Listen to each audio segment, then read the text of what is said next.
Thanks for staying for sports and any chances of a fall football season for Montana or Montana State took a major blow as the Big Sky Conference announced they're pushing at least their conference schedule to next spring. They are still leaving the door open for each individual school to have a non-conference schedule in the fall. However, Montana State Athletic Director Leon Costello said they're still searching for possible games, while Montana Athletic Director Kent Haslam says they're canceled and they don't plan on playing. Both teams could have a modified fall camp in preparation for the spring.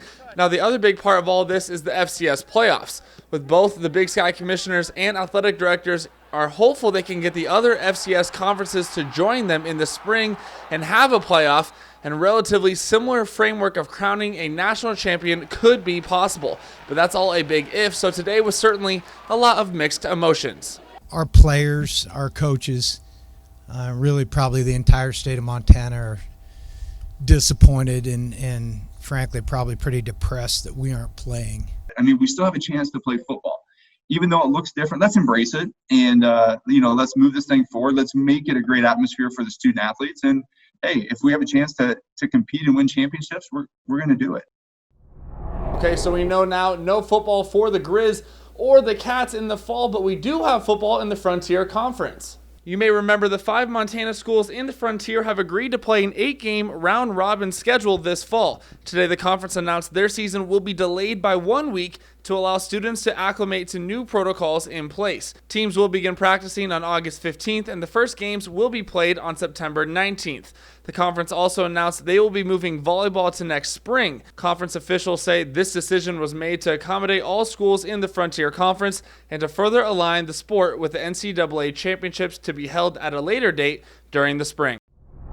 Now to some baseball over at Dealer Park. A couple of loser-out games today in AA before that undefeated semifinal between Helena and Bozeman. Let's start with the first loser-out game of the day between Great Falls and the Billings Royals.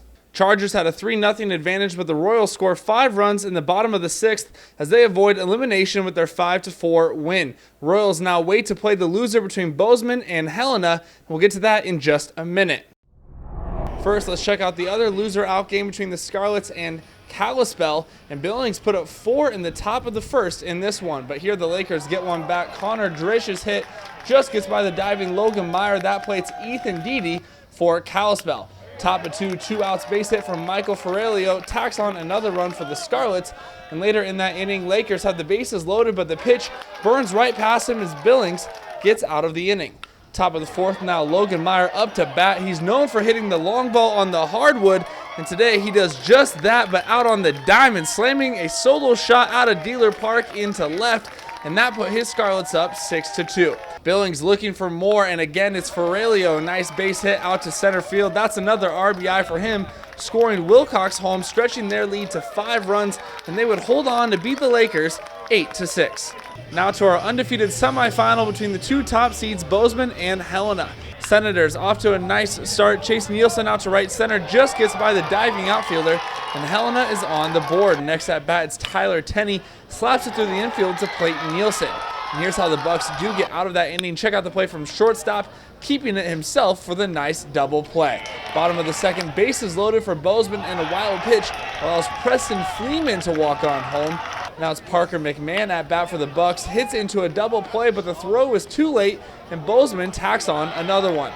Next at bat, Senators, another chance at it. This time they do turn for 2, but they give up 3 runs in the inning. Bottom of 3, Bucks at bat again. Alton Geiselman cranks it out over the left fielder's head for a leadoff double, and then soon after, his teammate Ben Hubley finds a gap in the infield. Geiselman scores home as the Bucks stay unbeaten in the tournament.